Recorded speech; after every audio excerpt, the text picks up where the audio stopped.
I have to be honest, when I see a tweet like this, I'm very pleased to see this tweet.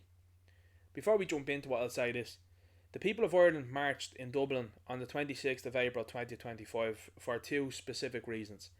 The first one was to commemorate and respect our fallen patriots over hundreds of years. You know, here in Ireland, people weren't allowed to go on to O'Connell Street. Barriers were set up to keep average Joe citizens away from politicians that were, quote unquote, commemorating those of the 1916 Easter Rising. People that I'm sure would view our politicians of today as complete and utter traitors to this country. I think it's quite appropriate that they kept the barriers up to keep people away, because I'm sure there would be international incidents of media coverage showing the people very displeased with our politicians if they were in attendance. So that was the first reason as to why people decided to march on April 26th, 2025. The secondary reason, and the second reason as to why people marched, was to oppose government policies. Now, the government policies that people are opposing are the same measures that those fallen patriots over hundreds of years faced against, which was the oppression and indeed the replacement of the Irish people. Hundreds of years later, here we are still. That's why people were out in force yesterday. Because people see what's going on. They understand what's happening. And maybe people were woken up over the course of the last couple of years when it came to the overplaying of their hand in terms of the media and the government when it came to the Chinese flu. They said things were one way, they were telling lies, they were proved to be another.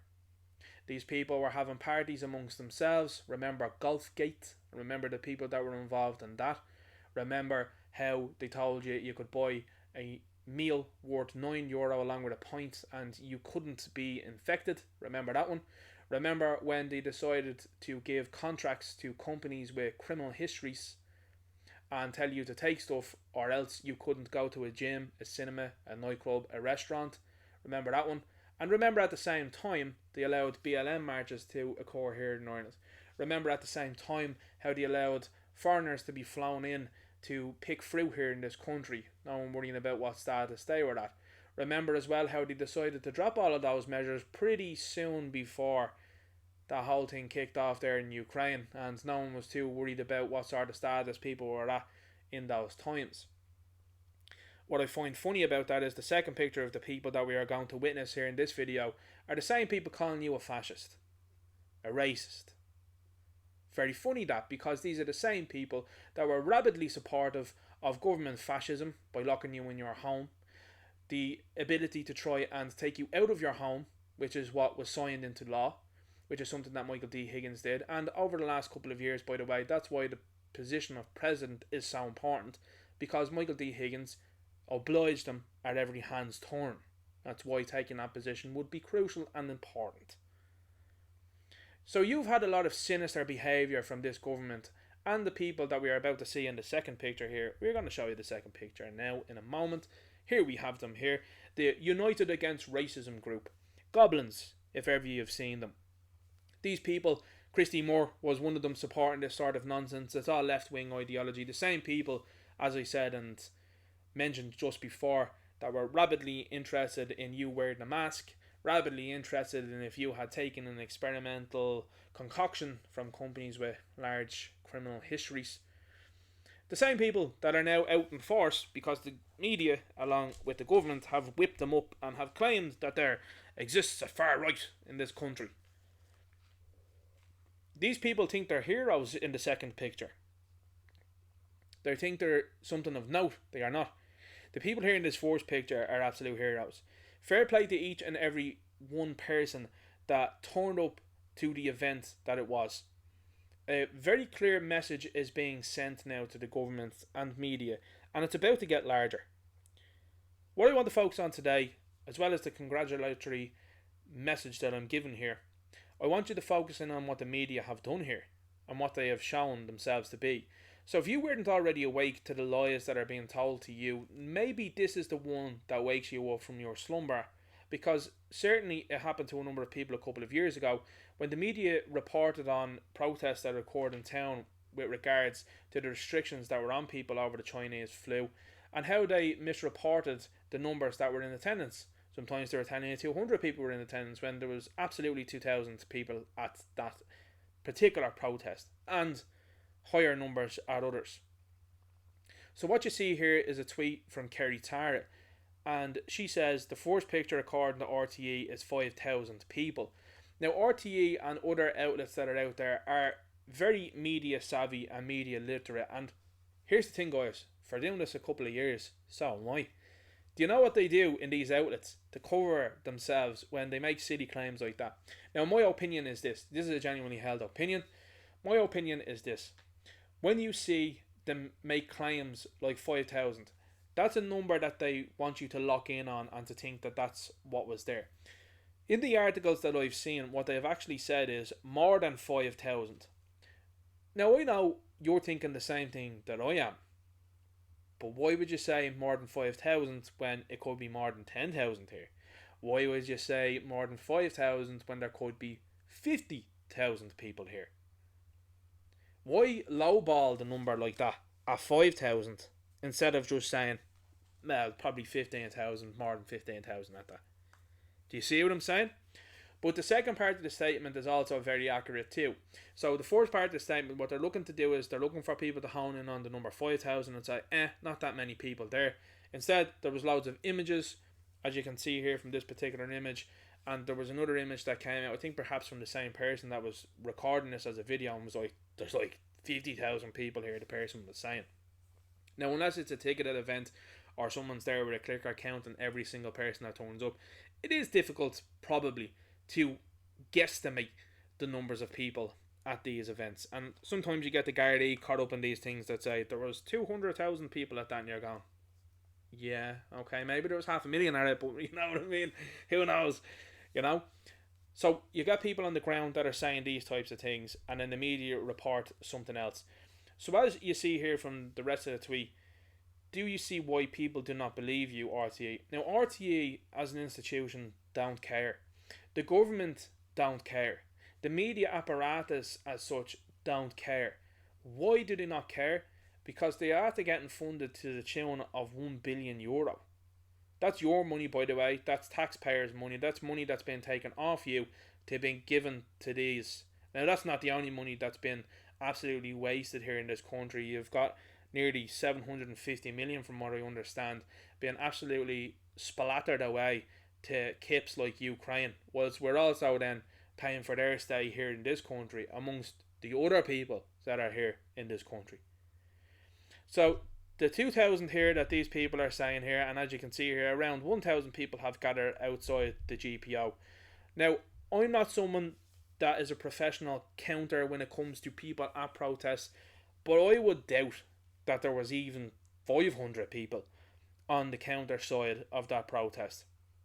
And like I said, pure goblins, people that have low testosterone in men, some women that were there that probably have more testosterone than the guys that were in attendance there, people that will remain, I would imagine, for the large part, childless, will not be fruitful in their endeavours, and are people that have a vitriol towards the Irish people like we've not seen before. These are people that have been captivated and have been cultivated into self-hatred. These are people that would have absolutely, and I mean this 100% by the way, all of these people on that side would have 100% been down on both knees bowing to Oliver Cromwell and his ilk. So these are the people you were against. These are the people that you are facing off against. These are the people reporting your comments on Facebook, Instagram, various other places. People that don't know what gender they are. People that have subscribed to American leftism and have transferred it and transported it over into our country. You've also got the allegations that are being made about these groups that some of these people that are arriving at these things have been paid to be there. You've got Christy Moore, for example, who I spoke about earlier on and I've spoken about previously, who was supporting this nonsense. This is a guy that people like my own father would have spoken about in high regard in years gone past, saying, good Irish rebel singer. Disgusted now at the likes of him. How could you turn your back on your own people and instead support a group like this who are advocating for the replacement of the Irish people? It's absolutely wild to think that there's people out there that see no problem with people arriving in this country, drawing breath in our country, and being given an Irish passport, and you're being told that they're as Irish as you are. It's absurd stuff. Meanwhile, the same people that are saying that that's a-okay are then saying, get the Brits out. Like, mental deficiencies all round there. If you were consistent, you would be saying, like I would say, Brits out, Ireland for the Irish, and that's it. You know, if I went over to Japan, or I went over to Poland, and I drew breath in those countries, I suddenly wouldn't become Japanese, nor would I become Polish. Do you get me? And the same can be said if I decided to go to Russia, or Ukraine, or anybody else's country. If I wanted to go to Nigeria, if I stood in Nigeria, drew breath in Nigeria, and said I'm as Nigerian as Nigerians here, I would be laughed off the continent, I would say, at the very least. But instead, what we're being treated to here is, I know, these people are as Irish as you are, we'll give them loads of freebies, you can work and be taxed very heavily to pay for these people's free houses, free cars, free this, free that. And meanwhile, you, Paddy, you can be working until the age of 70 odd. Because that's where it's going next. They want you to work from 65 to 67. They're going to try and push it higher. You will have no retirement. You're banking on that. You're banking on you not having a pension or a retirement. Meanwhile, we are funding retirees of other countries to come over here. They're not ever going to contribute here, but they're just going to sit and draw a pension. That's absurd. So people understand what's going on. They understand the litany of issues that this country faces, and it faces these issues because of this government, because they have their heads in the trough, because they are being well paid, because they understand at this stage of the game that their people mean nothing to them. You mean nothing to these politicians, absolutely nothing. You mean less than nothing to them. The only thing that they're thinking about is their bank balance. They're thinking about who they serve above them. If these faceless, nameless, shadowy entities are happy with what they are doing, because other than that they don't care. They don't. But when you see movements like these, when you see a protest like this, it becomes insurmountable. And what happens from here on out, and this is the thing, whilst I have my own thoughts and I do have my own beliefs when it comes to these things, and I think protests are a very healthy thing to do, but ultimately when you see Micheál Martin coming out and has another number of years of a term along with the other politicians are there, they don't care, because they just look at these things and they say, well, we've got another couple of years, doesn't really matter what these people say, because by 2030, by the next time that we're near the hour here, we're going to pull the wool over people's eyes again. And will we have a base support? Yes, we will. We will have people that will vote for us no matter what, because they're stupid people. We'll also have people then that have come from other countries that will be very happy to be voting for us, because we've gotten them out of third world shitholes and squalor in tin pot sheds, and they'll vote for us too. So that's why these movements and these protests are super important, because if everybody gathers together and there becomes a united front and there becomes a very real political option here, well then people will vote for it and people will support it. And then when you get these numbers that turn up to polling stations, that turn up to elections and vote for the nationalist candidate, it becomes insurmountable, or indeed very difficult for the regime to make things look legitimate. The last thing I'll say about this protest, and I have to say I think it's a wonderful thing, and fair play to everybody that took part in that, and I hope there's more of them. And I hope more people support them, and I hope more and more and more and more people go to them, because it's undeniable now what's going on. But what I also think is quite fascinating about these types of images that you'll see here, like this one, and I think from the ones that we saw yesterday, is the Gardaí were protecting these people. They were standing in front of them. They were parking their vans and cars in front of these people, and they were stood in front of them to keep them separated from the people that were on the other side. The patriots, the people who were walking through Dublin city from the top of O'Connell Street to the bottom of O'Connell Street. But the thing that always makes me think is this: why didn't the Gardaí join the protest? Why don't they stand with the people? Why don't they walk with the people? Fuck the leftists, leave them to their own devices. What are you protecting them for? Walk with the Irish people. We already know that over 98% of you do not celebrate nor have any sort of support for Drew Harris. He's on his way out anyway. We've been told in the media that you're unhappy about being sent in to people's areas, hassling them and forcing third worlders into their communities and countries at the expense of our own people. So join the people. Walk with the people. This needs to be it now. There needs to be a massive call for it. And it does not matter what sort of orders, in my opinion, you are given from up above. If all of you decide to stand with the people and walk with the people, so be it. That's a good thing. People want to see that. They want to see law and order. They want to see us being supported. They want to see things turn well out for our country. And why would you be standing there protecting people that are actively hating on this country?